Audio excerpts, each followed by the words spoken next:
สวัสดีค่ะ วันนี้มากับความหนาวค่ะพี่น้องจ๋าถึงป่าแล้วเด้อค่ะ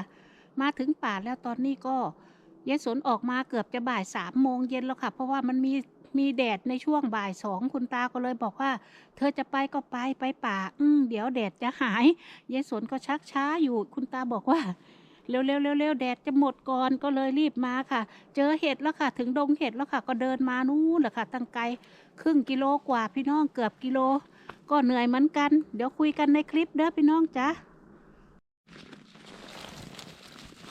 เจออยู่ค่ะ เจอเห็ดอยู่เพราะว่าดงนี้โดนนี่เมื่อปีที่แล้วเนาะค่ะเนาะยายสนเก็บไปจ้ะเก็บไปได้คู่ถังหนึ่งลากยาวไปเลย แต่ลืมเปิดหน้ากล้องพี่น้องเสียดายมากๆเลยเห็ดปีเต็ดแบบนี้แหละค่ะเป็นดอกกุหลาบแบบนี้แหละค่ะสวยๆทั้งนั้นเลย อันนี้ก็งามอีกเหมือนเดิม งามแค่เห็ดเนาะพี่น้องเนาะว่าทำไมถึงงามแค่เห็ดเพราะว่ามันหนาวจ้ะมันหนาวแล้วทีนี้ก็เลยนี่แหละค่ะก็จะสภาพอย่างกันนี่แหละค่ะเขาก็เน่ามั่งเปื่อยมั่งแต่ก็ยังดีที่เขามีให้เราเก็บ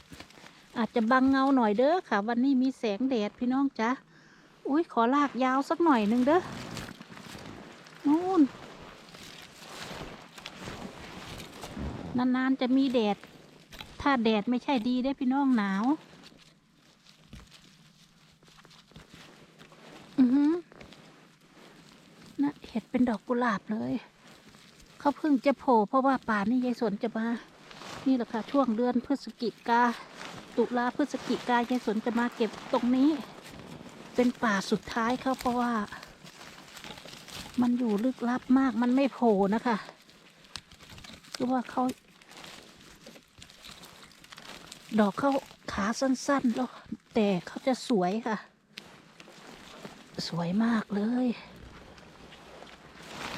อุ๊ยเมื่อกี้ว่าจะไม่เอาเป้มาแล้วเด้อพี่น้องว่าจะมาตะกร้าอุ๊ยบักบัดที่เปลี่ยนตะกร้ามาเด้อพี่น้อง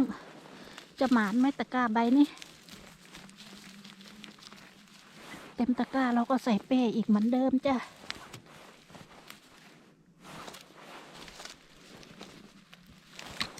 แดดแยงตาพี่น้องจ้ะอุ๊ยขอลากยาวสักหน่อยเด้อกล้องอาจจะสายสักนิดนึง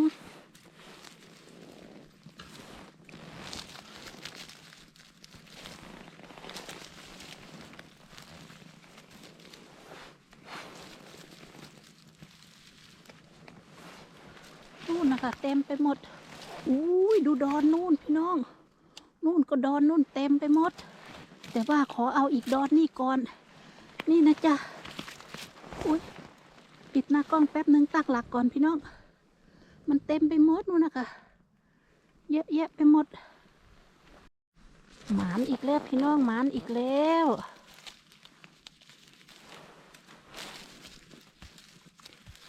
งามๆเลยจ้า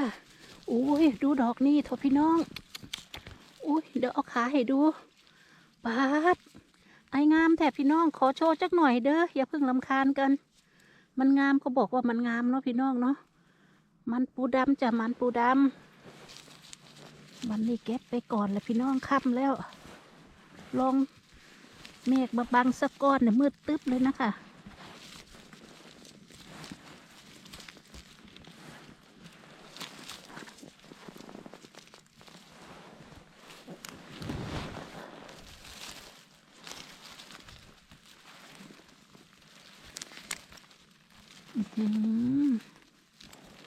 สวยสวยค่ะเก็บแบบฟินไปเลยเมื่อปีกายนี่ก็นี่เลยค่ะป่านนี่เลยค่ะที่หิมะตกทับตกถมยายก็มากำลังเก็บดีๆหิมะถมจ้ะได้เฮแข่งกับหิมะอยู่วันนั้นได้เห็ดไป5 ถังเก็บแข่งกับหิมะรู้ว่าหิมะจะตกก็รีบแข่งกับหิมะทั้งวันเลยวันนั้นพี่น้องจ๋าได้เห็ดไป5 ถังไว้กินสวยๆจ้ะ ภาพอาจจะหลุดหน่อยก็ขอโทษขออภัยเด้อแดดแยงตามองไม่เห็นจ้ะงามๆเลยจ้ะ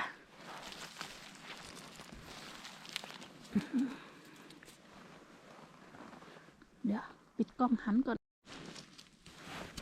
เอาจ้าหิมะจะตกแล้วอุ๊ยเนี่ยเปื่อยหัวขาดหมดคุณตาบอกว่าอาทิตย์เขาประกาศให้เปลี่ยนล้อรถแล้วค่ะ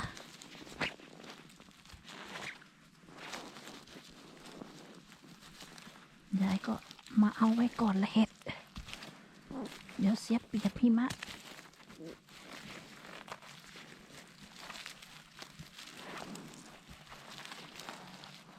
เดี๋ยวค่อยว่ากันเรื่องลากเห็ดเดี๋ยวค่อยว่ากันปิดกล้องนั่งตัดคนเดียวเนาะพี่น้องบางทียายนั่งตัดขายายก็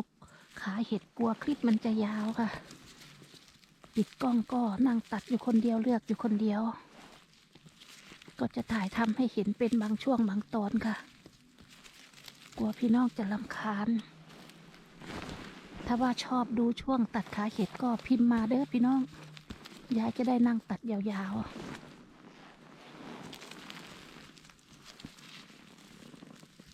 เพราะว่าเราก็เดาใจพี่ๆน้องๆไม่ถูกน้องก็กลัวพี่น้องรำคาญยายก็เลยไม่ได้ถ่ายทำช่วงนั้นให้ดูเต็มอุ้ยงามพี่น้องจ้ะ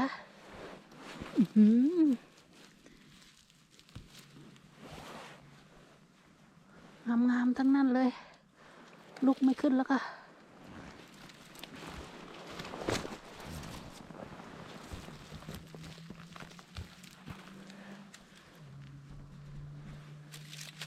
ตะกร้านี่ก็หมานเหมือนกันค่ะดูค่ะพี่น้องจ้ะยายก็เลยตั้งหลักไม่ถูกเลยว่าจะนั่งตรงไหนก่อนเต็มไปหมด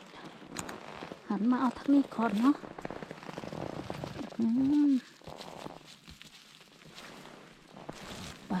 ป้าหมานยายสนนึกว่าแต่จะไม่ได้เฮ็ดไปแล้วเด้อค่ะโคกหนึ่งเมื่อกี้ที่ว่าเดี๋ยวจะถ่ายเดี๋ยวละยายจะเอาไปตัดต่อไว้ที่ว่าท้ายคลิปเด้อค่ะเด้อไปป่านั่นไปเห็นยายว่ารอยหมีชัดๆแหละก็เลยหนีกระเจิงมาทางนี้ได้เฮ็ด3 ดอกพี่น้องหายากคือกันเด้อถ้าว่าไม่รู้ป่านะจ๊ะ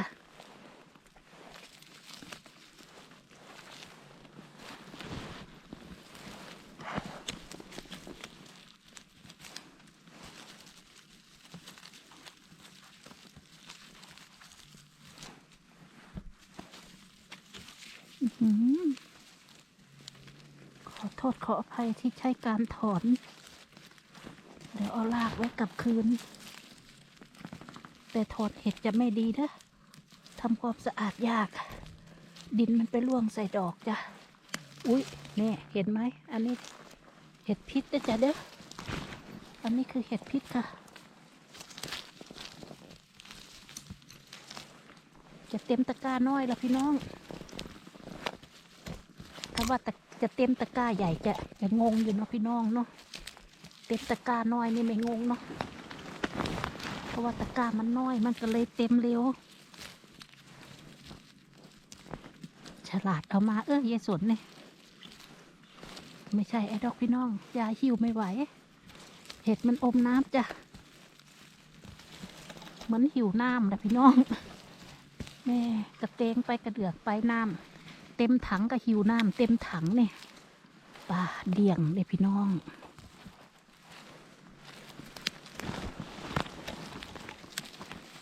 งามพี่น้องมาเด้อเนี่ยเฮ็ดเป็นดอกกุหลาบอีกเหมือนเดิมจ้ะงามมากแต่ละดอนเป็นแพรเลยจ้ะเดี๋ยวขอขยับอีกหน่อยสภาพป่าวันนี้เด้อพี่น้องจ้ะให้ดูกันนิดนึงมีแสงแดดค่ะเห็ดป่านี่เด้อยายได้ค่าขนมเพราะเห็ดป่านี่แหละค่ะทำไมถึงบอกว่าได้ค่าขนม เวลากลับบ้านก็ได้เงินเห็ดป่านี่ละจ้ะสมัยเรียนหนังสือค่ะเรียนหนังสือเวลาขึ้นรถเดี๋ยวจะเล่าสู่ให้ฟังชีวิตเด้อพี่น้องจ้ะชีวิตยายสนอยู่เนี่ยลำบากมากสุดๆเลยอุ้ยงามพี่น้องเนี่ยงามเลยเขาเป็นดอกกุหลาบ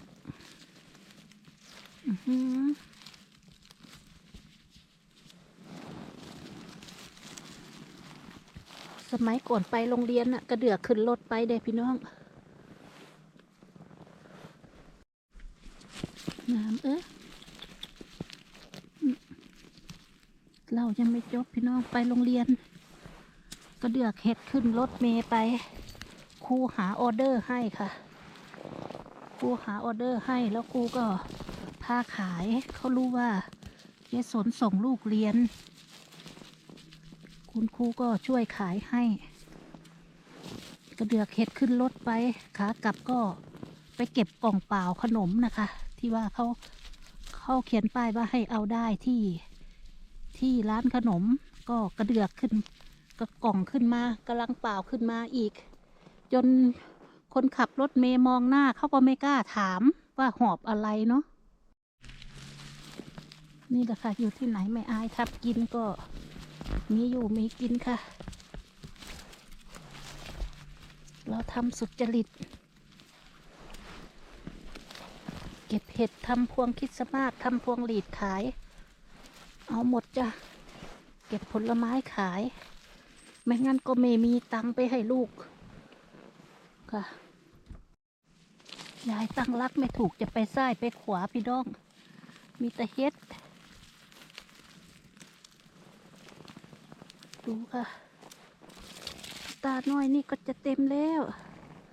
เดี๋ยวเทไว้ค่ะเทแล้วก็นั่งตัดเอาแต่สวยๆไปลากเขาก็ย่ามดถมไว้เหมือนเดิมค่ะเขาจะได้งอกมาให้เราอีกเนาะค่ะเนาะ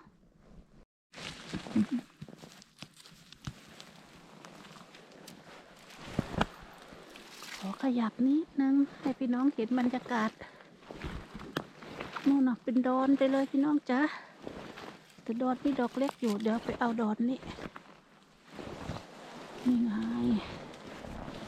เป็นแทไปเลยแต่แบบนี้เขาไม่โตอีกนะค่ะเขาก็จะโตประมาณนี้แหละค่ะ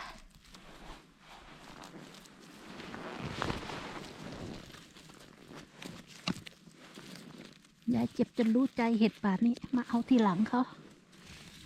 ช่วงหิมะจะตก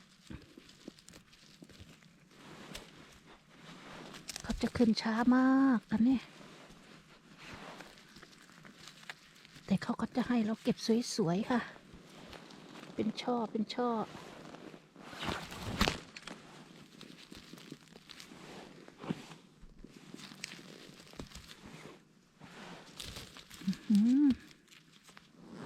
อันนั้นเอาไม่ได้จ้ะ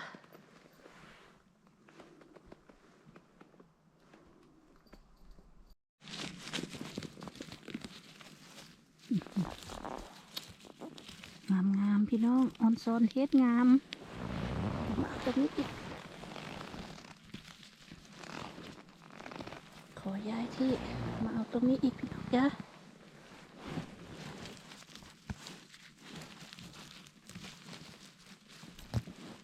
ป่านี่ไม่มีใคร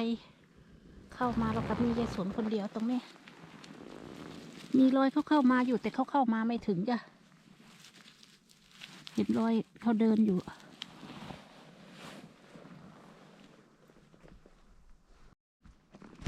แดดบดเสร็จแล้วบดแล้วก็มืด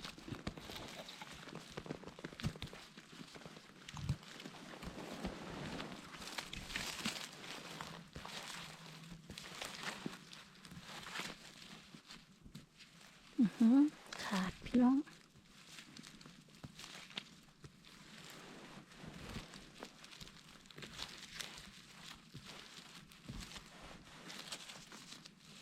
ขอโทษขออภัยเด้อพี่น้องบางทีอาจจะช้ามั่งเพราะว่าเราไม่ใช่มองแต่ดอกเห็ดอย่างเดียวเนาะประคองกล้องจ้ะกลัวภาพหลุดเฟรม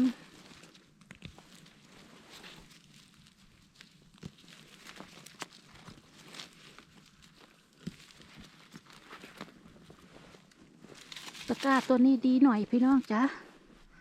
เพราะว่ายายมีปัญหาที่นิ้วมือมาเก็บทุกวันยายจะนอนไม่ได้แล้วจ้ะยายปวดมือนิ้วมือหิ้วไม่ได้อาศัยทำอย่างนี้ค่ะเวลายายขยับเวลาขยับตะกร้ายายจะอาศัยอย่างนี้ไปอาศัยทำอย่างนี้ไปค่ะยกไม่ได้นิ้วมือมีปัญหาแล้วค่ะ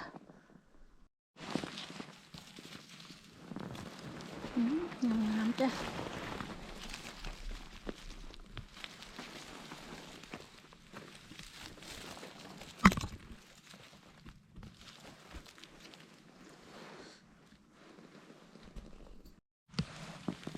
งามจ้ะ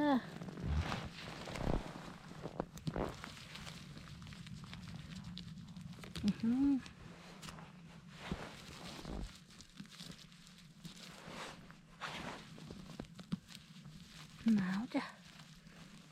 มือก็ต้องใส่ถุงมือยางกันเปียกเอาไว้อีกพี่น้องจ้ะ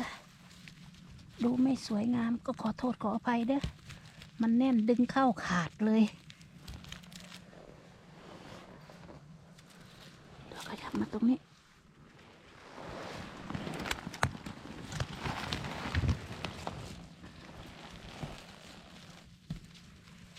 ยายสนฝากกดไลค์กดแชร์กดติดตามให้ยายสนด้วยเด้อจ้ะพี่ๆน้องๆพอเป็นกำลังใจให้ยาย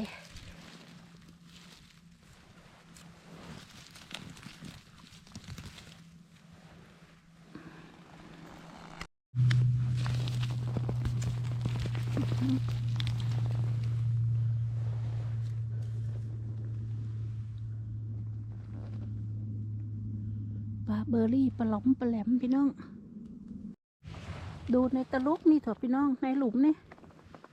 เต็มไปหมดดอกน้อยดอกใหญ่คะเข้ากันไป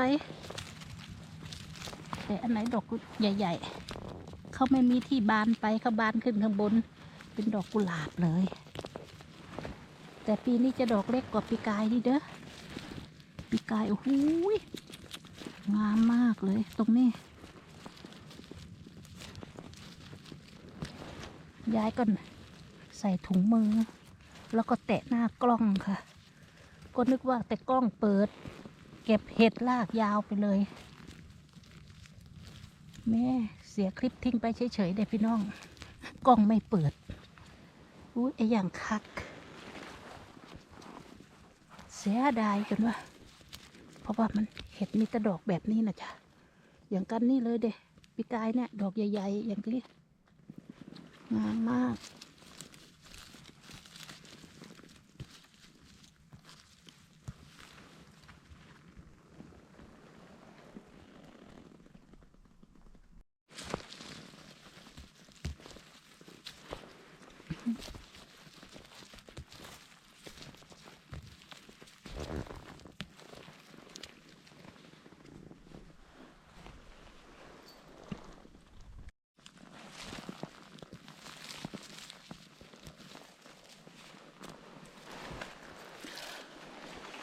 พาพี่น้องเดินจักนิดนึงเนาะพี่น้องเนาะ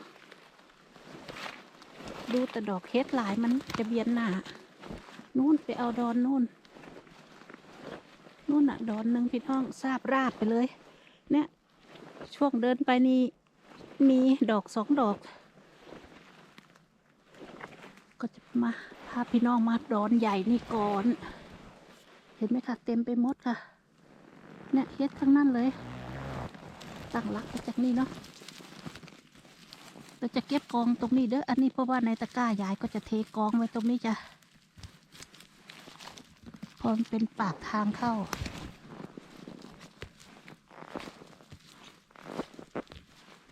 เดี๋ยวเทกองไว้ตรงนี้ว่าตะกร้าใบเล็กเรามันเต็มไปแล้วจ้ะ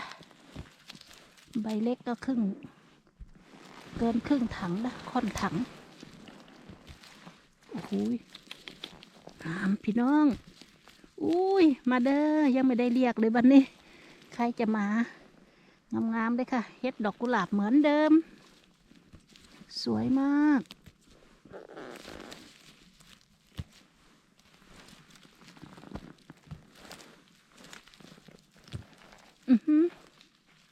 รุดไม้รุดมือพี่น้อง นะงามๆทั้งนั้นเลยในตะกร้านี่ก็งามๆพี่น้องขออนุญาตเด้อพี่น้องเด้อทำไมถึงบอกว่าขออนุญาต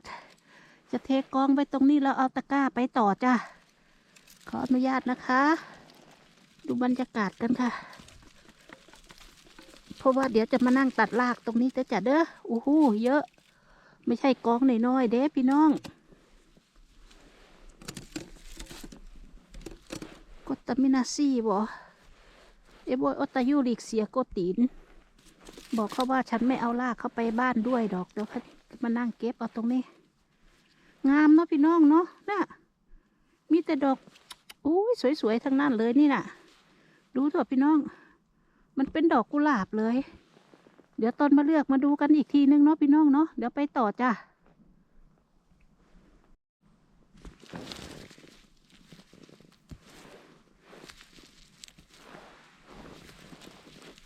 ดูอันนี้มันปิดเอาไว้อยู่งามๆจ้า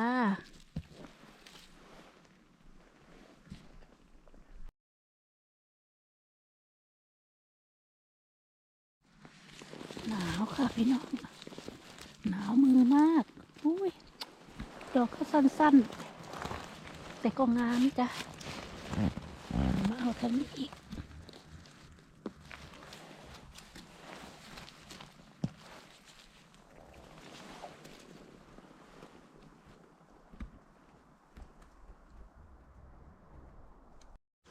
โอ้โหยายต้องใช้ความสามารถพิเศษพี่น้อง มาเด้อแม่เฮ็ดอยู่ลึกลับมากพี่น้อง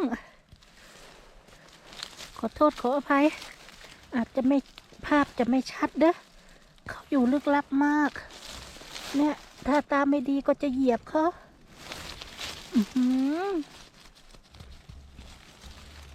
ทำไมถึงหาเจอเคยมาเอาทุกปีจ้ะมันก็เลยเจอไม่งั้นก็ไม่รู้ที่เขาหรอกว่าเขามาอยู่ลึกลับแบบนี้อ้าวพี่น้องว่างั้นงี้เด้อเหยียบเละตุ่มเปะมั้งล่ะนั่นเขาพึ่งขึ้นก็มีน้อยๆปลาะไปแล้วอยู่พี่น้องตะปุตะปิตะมุตะมิอยู่โอ้ยเซ็ตเลยยายมาเด้อในดงเบอร์รี่จ้ะงามๆจ้าคลิปนี้ขอต่ออันนี้เด้อค่ะเด้อในการตัดขาเห็ดในช่วงรีบร้อนหน่อยนึงพี่น้องจ๋า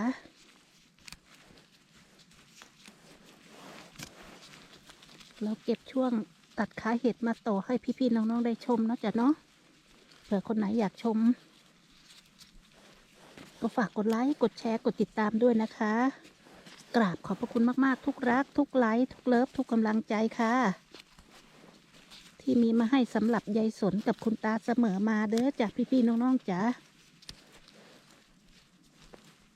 คุณพระคุณเจ้ารักษาแคล้วคลาดปลอดภัยทุกท่านทุกคนมาหาคนแก่ไม่ได้อะไรก็ได้ศีลได้พร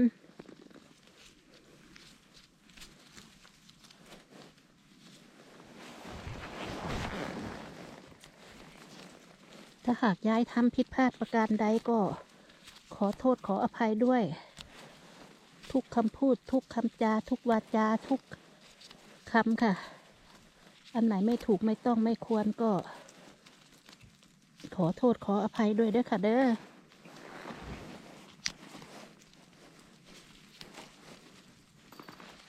มืดแล้วจ้ะพี่น้องจ๋าเดี๋ยวยายสนทำต่อค่ะ เดี๋ยวทำต่อตรงนี้อ้าวเป้นึกว่าไม่ได้เป้มาเป้อยู่หลังหาเป้พี่น้องจ๋าเอาถุงใส่ก่อนเด้อเดี๋ยวจะใส่ถุงใส่เป้นี่แหละค่ะตะพายออกจากป่าค่ะหนาวค่ะหนาวเดี๋ยวอันนี้ที่เหลือนี่เมื่อกี้ที่เห็นเดี๋ยวยายทำต่อแบบรีบด่วนเลยค่ะเนาะอันนี้เต็มตะกร้าแล้วค่ะใส่ตะกร้าใส่ถุงแล้วก็ใส่เป้กลับบ้านสะพายกลับบ้านเดี๋ยวต่อท้ายคลิปนิดนึงว่ายายสนเจออะไรค่ะพี่ๆน้องๆ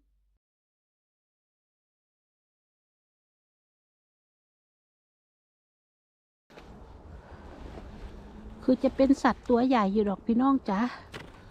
รอยเขาเละต้มเป๊ะหมดโอ้โหยนี่แหละค่ะยายสนถึงบอกอุ้ยดูรอยสิรอยแหลกหมดเลยพี่น้อง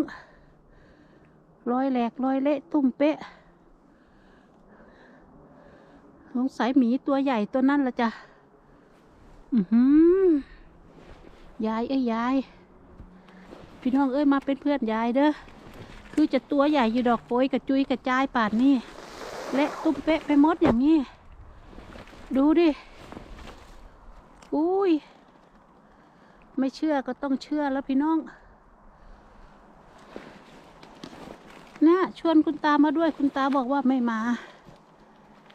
อะไรจะเละเทะผ่านนั้น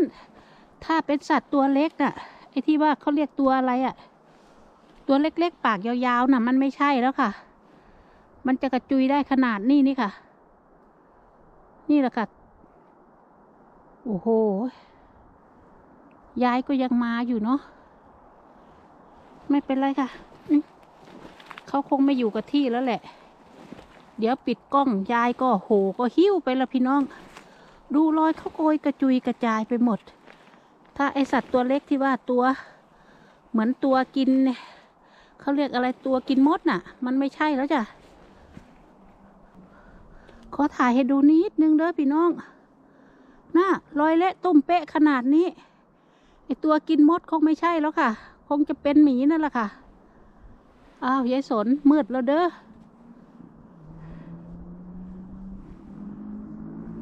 เพราะว่าพวกหมีเขาไม่กลัวคนค่ะพี่น้องจ๋าเขาไม่กลัวคนเขาไม่กลัวรถไปพี่น้องไปเป็นเพื่อนยายเด้อ